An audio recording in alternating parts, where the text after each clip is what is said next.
നീലഗിരിയുടെ താഴ്വരയിൽ കോടമഞ്ഞാൽ മൂടപ്പെട്ട ഒരു ഗ്രാമമായിരുന്നു മണികണ്ഠപുരം.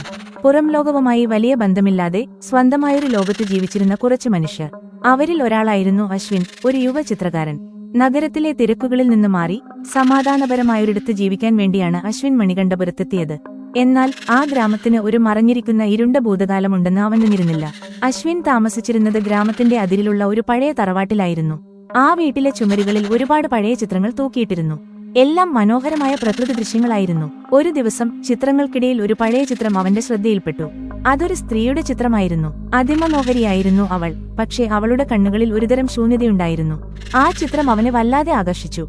രാത്രികളിൽ അശ്വിൻ ആ ചിത്രത്തെക്കുറിച്ച് സ്വപ്നങ്ങൾ കണ്ടു തുടങ്ങി.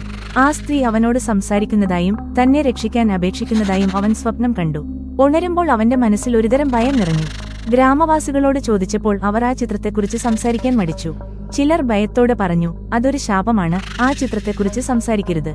ഒരു രാത്രി അശ്വിൻ ഉറങ്ങാൻ കഴിഞ്ഞില്ല. ആ സ്ത്രീയുടെ ചിത്രം അവനെ തുറച്ചു നോക്കുന്നതായി അവന് തോന്നി.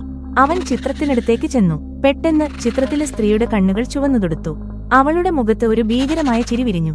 ചിത്രത്തിൽ നിന്ന് തണുത്ത ഒരു കൈ പുറത്തേക്ക് നീണ്ട് അവന്റെ കഴുത്തിൽ മുറുകി. അശ്വിന് ശ്വാസം കിട്ടാതെയായി. പിറ്റേന്ന് രാവിലെ ഗ്രാമവാസികൾ അശ്വിനെ അവന്റെ തറവാട്ടിൽ മരിച്ച നിലയിൽ കണ്ടെത്തി.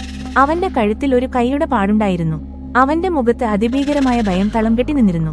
ആ വീട്ടിലെ ചുമരിലെ ചിത്രത്തിൽ ആ സ്ത്രീയുടെ മുഖത്ത് ഒരു നേർത്ത ചിരിയുണ്ടായിരുന്നു.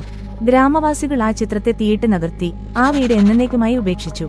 മണികണ്ഠപുരത്തിന്റെ മണ്ണിൽ ആ ശാപത്തിന്റെ കഥ ഒരു ദുഃസ്വപ്നമായി ഇന്നും നിലനിൽക്കുന്നു.